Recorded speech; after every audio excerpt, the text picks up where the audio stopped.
बद्ध निवेदन करूं, मेरे घर में औलाद नहीं है, संतान नहीं है, मुझे औलाद का सुख दे दीजिए। औलाद का सुख, हाँ। शिव जी ने कहा, सुन अशुपति, तेरे घर में एक बेटी जन्म लेगी, एक बेटी का जन्म तेरे घर में होगा। वर दिया। अश्वपति की धर्म पत्नी गर्भवती हो गई, और अश्वपति की धर्म पत्नी जब गर्भवती हुई और गर्भवती होकर एक बेटी को जन्म दिया, उस बेटी का नाम सावित्री। क्या नाम पड़ा?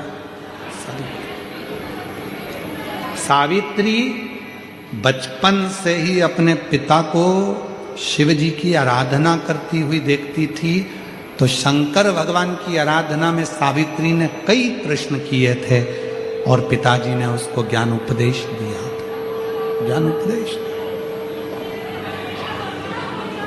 पिताजी ने एक नियम सिखा दिया सावित्री, दीप, आसन, पात्र एक होना चाहिए।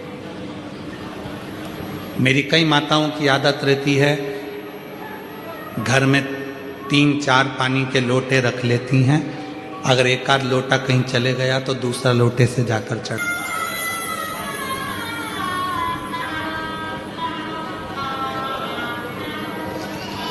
जो पानी का लोटा होता है, पात्र होता है, जिस पात्र से आप रोज शंकर जी के मंदिर में जल चढ़ाती हो ना, अगर एक ही पात्र प्रतिदिन वही पात्र रोज शंकर के मंदिर में जाकर अगर जल चढ़ा रहा है, तो वो पात्र भी सिद्ध हो जाता है और तुम्हारा हस्त भी सिद्ध हो जाता है। पात्र भी सिद्ध होता है। आप में से कई मेरी जीजियां बैठी होंगी जो आसन लगाकर जप करती हैं, कई मेरे जीजा बैठे होंगे जो आसन लगाकर पाठ करते हैं। अपना आसन बैठे, पाठ करा, पूजन करा, आसन को वापस फोल्ड करा, घड़ी बनाई, वापस रख दिया। वो आसन पर किसी को नहीं बैठने देते। मेरा आसन मैं नहीं बैठने दूंगा। कई व्यापारी, कई दुकान वाले अपने सिंहासन पर, अपनी कुर्सी पर, चाहे दुनिया का कोई भी आ जाए, कोई व्यापारी अपनी कुर्सी पर किसी को नहीं बैठने देते। हाँ, दुकान का ओपनिंग करना होगा, मुहूर्त करना होगा, कोई आया है उसके पहले तो बैठ जा, पर जिस दिन मैंने दुकान खोल ली और उस कुर्सी पर मेरा आसन लग गया, फिर मैं उस कुर्सी पर नहीं बैठने दूंगा। और अगर बिठाएगा भी तो अपना आसन उठाकर रख देगा, फिर बिठाएगा, पर अपने आसन पर नहीं बैठने देगा। दीप, एक कथा यूट्यूब पर डली होगी हमारी, दीप श्री शिव महापुराण की कथा, दीप माली का। कभी मौका मिले तो उसको निकाल कर सुनना, उसमें वर्णन किया था। दीप,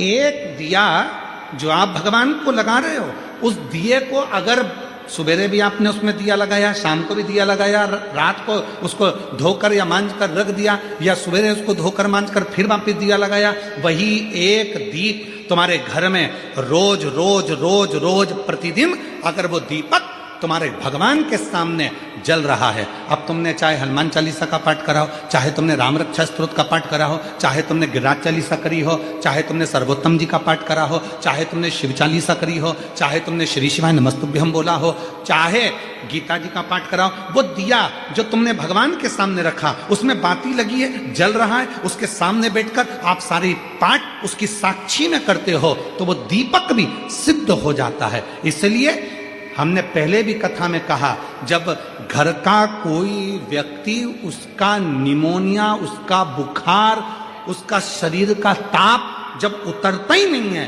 तब जिस दीपक को तुमने रोज गया, तब स्वयं शंकर भगवान वेद बनकर आए थे, डॉक्टर बनकर आए थे। इसलिए इस भूमंडल पर, पृथ्वी पर जितने भी हॉस्पिटल हैं, जितने डॉक्टर हैं, उन हॉस्पिटल में जो डॉक्टर सेवा देते हैं, दुनिया के लोग उन पर विश्वास कर कर उनके पास जाते हैं, और विश्वास का नाम ही शिव है। रामचरितमानस में तुलसी बाबा ने कहा शंकर विश्वास रूपिणो। इसलिए दुनिया में जितने भी डॉक्टर की कुर्सी पर बैठे हैं, जो इलाज कर रहे हैं, जो वेद हैं, जो डॉक्टर बनकर विराजमान हैं, शिव पुराण उनको डॉक्टर नहीं, उनको शिव कहती है। इसलिए डॉक्टर के पास जाते से हमारा आधा दुख तो वैसे ही समाप्त हो जाता।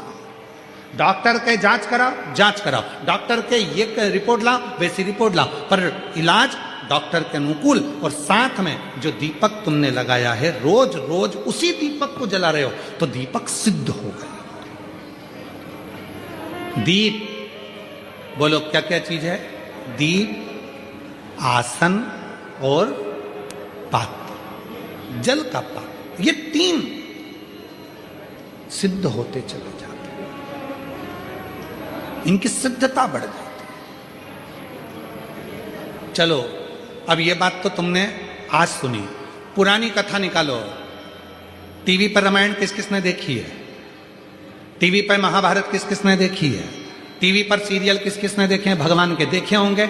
महाराज जी को क्रोध आता है, वो अपने कमंडल का जल निकाल कर तुरंत श्राप दे देते हैं। बोलो देखा कि नहीं देखा? जम के तो बोलो देखा ना। श्राप किस चीज से लगा? जिस कमंडल को महाराज जी पूजन में रखते थे, किसी दूसरे के कमंडल का जल नहीं, अपने कमंडल का जल, मतलब पात्र, जो शिव महापुराण की कथा कहती है, दीप, आसन और पात्र। जिस पात्र को आप अपने शिव के पास लेकर जाते हो, जिस पात्र से आप साधना करते हो, जिस पात्र से आप शिव को जल चढ़ाते हो, जिस पात्र से आप शंकर की पूजन करते हो, वो पात्र सिद्ध हो जाता है और उसका जल भी सिद्ध हो जाता है। पात्र की सिद्धता हो।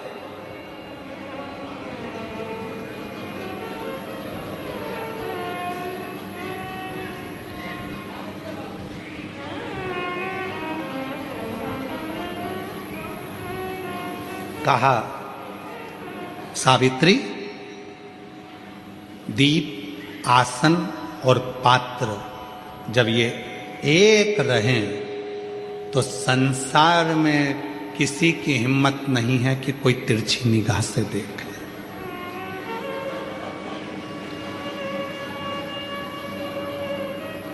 एक लाइन हम सब बोलते आए हैं पहले से अभी तक। आप लोगों को उस लाइन का मतलब मालूम कि नहीं मालूम कि ये लाइन कब बनी, इस लाइन का निर्माण कब हुआ?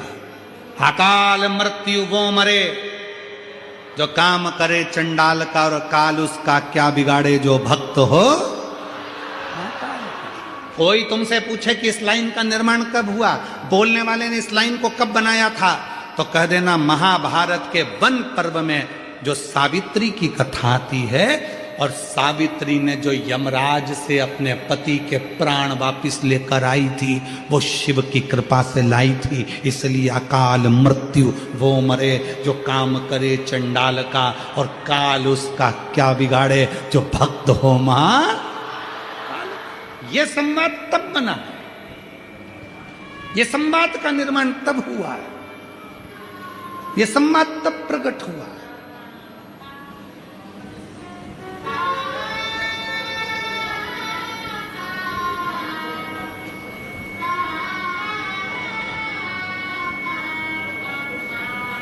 सावित्री ने अपना लिया कि अब मुझे शिव जी की आराधना करना है, शंकर भगवान की आराधना में लग गई। सावित्री शंकर जी की आराधना में लग गई, बड़ी हो गई, पिताजी को चिंता लगी इसकी शादी करना है, वर देखे, लड़का ढूंढ रहे हैं, नहीं मिला। एक दिन बेटी से कह दिया, सावित्री तेरे अनुकूल, तू शिव की पूजन करती है, तेरे अनुकूल मुझे लड़का नहीं मिल रहा, एक काम कर तू वर को ढूंढ ले। सावित्री वर ढूंढने गए, और सावित्री जब एक वर ढूंढने के लिए जाती है, शाल्व देश के राजा धुमस्सेन जी का पुत्र सत्यवान सावित्री को दिख जाता। वो सत्यवान जो दिखा, सावित्री ने बस मन में सोच लिया इसी से विवाह करो। ने आक्रमण कर कर उनका राज्य छुड़ा लिया था, तो वो वन में छुप कर रहते थे राजा धुमस्सेन। उनकी आंख की रोशनी नहीं थी, उनकी पत्नी की भी आंख की रोशनी चली गई थी। रो रो के सत्यवान उनका सेवा करता था। बस सावित्री ने एक दिन सावित्री घर आकर पिताजी देव ऋषि नारद के पास बैठे थे। नारद जी चर्चा कर रहे थे श्री हरि की, और पिता अश्वपति ने पूछ लिया सावित्री से, क्या तुम्हें कोई वर मिला?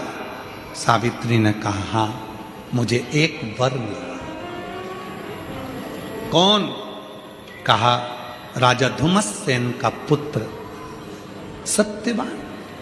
देव ऋषि नारद खड़े हो गए, और देव ऋषि नारद खड़े होकर बोले, सावित्री, जिस वर से तू विवाह करना चाहती है वो विवाह की उम्र, वो लड़के की उम्र, उस सत्यवान की उम्र केवल 1 वर्ष और बची है। 1 वर्ष के बाद वो इतनी तारीख को, इतनी तिथि को, इतने बजे उसके प्राण छूट जाएंगे, इसलिए विवाह मत करना उस सत्यवान से। सावित्री को पिताजी अश्वपति ने समझाया, नहीं मानती, विवाह तो मैं उसी से करूंगी, उसी से। नारद जी हंसकर बोले, क्यों किस्मत पर भाटा फोड़ रही है? मर जाएगा वो, प्राण छूट जाएंगे उसके 1 साल में स्थिति पर। सावित्री ने कहा, भले मर जा, पर शादी तो उसी से कर। पिताजी ने कहा, अश्वपति ने, बेटी मत कर शादी उससे। सावित्री ने कहा अपने पिताजी से, पिताजी आपने क्या कहा था? दीप, आसन और पात्र जिसका एक होता है तो वो काल पर भी विजय प्राप्त कर सकता है। तो अब तो मुझे देखना है, प्रैक्टिकल तो अब देखूंगी ना मैं, अब समझ में आएगा, देखूंगी अब। समझाया, समझती नहीं, विवाह हो गया, शादी हो गई।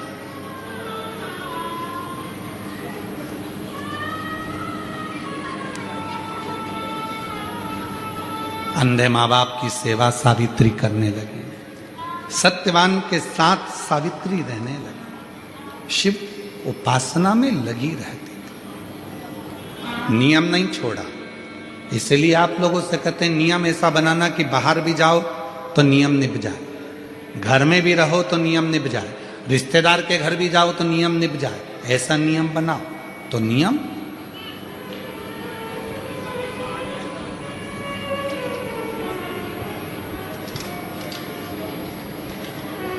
ऐसा नियम धारण करो।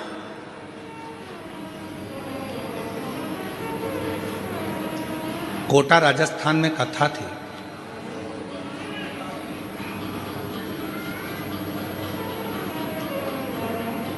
आप लोगों में से कई लोगों ने टीवी पर सुनी भी होगी।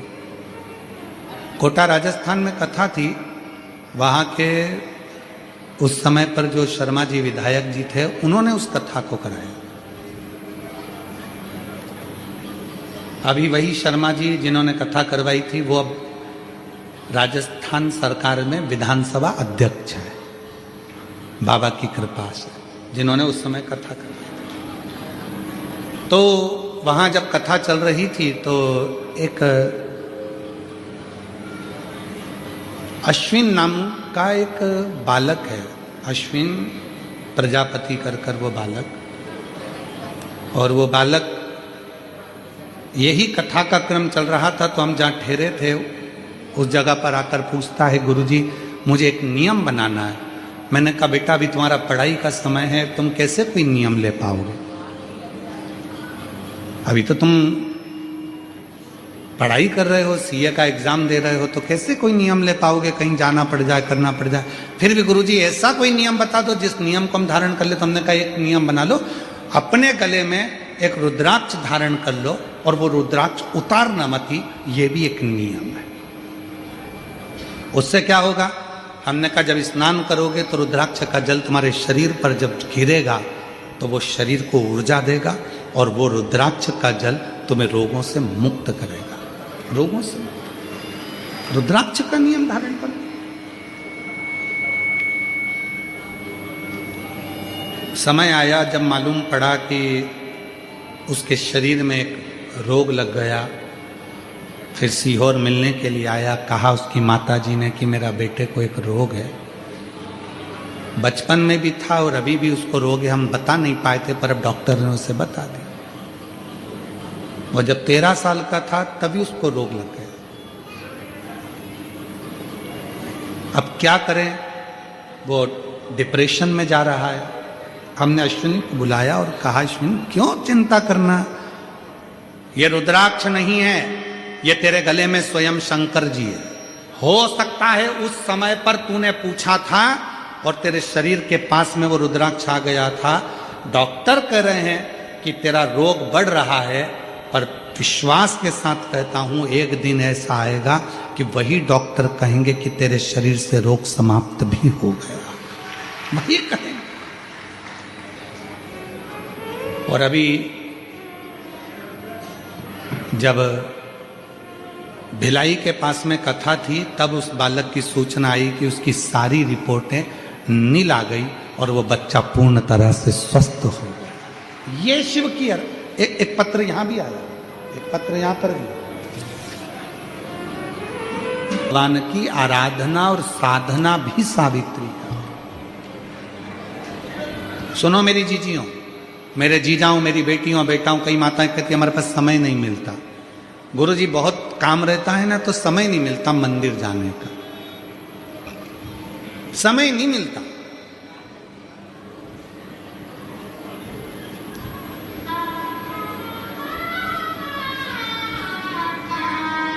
हम कई लोगों से पहले भी बोल चुके हैं। कई लोग कहते हैं गुरुजी मैंने इस पार्टी से टिकट मांगा, मैंने उस पार्टी से टिकट मांगा और खूब मैंने मेहनत करी। हम मानते हैं तुमने टिकट मांगा, तुम्हें मिल भी गया, करोड़ों रुपए तुमने चुनाव में खर्च भी कर दिए, पर निवेदन है कि शंकर भगवान को एक लोटा जल चढ़ाते रहना, तो जो तुम टिकट लाए हो कम से कम 5 साल तक टिके तो रहोगे, वरना इनने तो टिकट दे दिया और ऊपर का टिकट कट गया तो।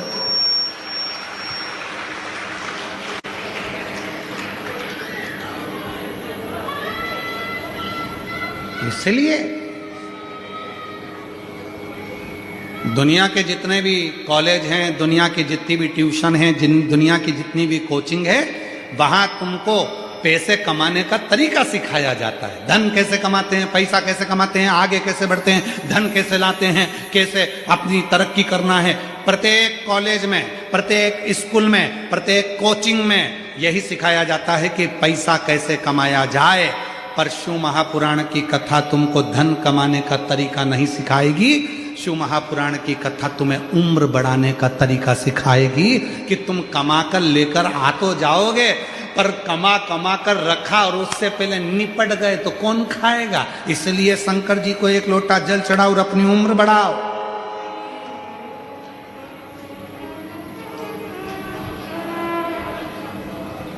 शिव की साधना से, शिव की आराधना से, शिव उपासना से, शिव से स्नेह बनाकर काल को भी थोड़ा थोड़ा जीता जा सकता है। काल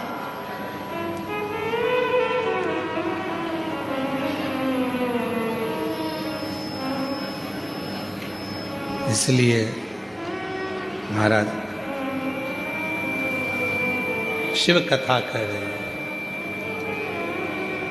शिव की आराधना साधना कर रही है सावित्री ने। सावित्री शिव की साधना में जुड़ गई। शिव की साधना सावित्री कर रही है, शिव की आराधना सावित्री कर रही है। और सावित्री ने समय निकाला, ससुर की भी सेवा करती, सास की भी सेवा करती, पति की भी सेवा करती, साथ में थोड़ा लग गया कि अब मुझे शिव साधना करना। आ जाओ, शिव साधना कर।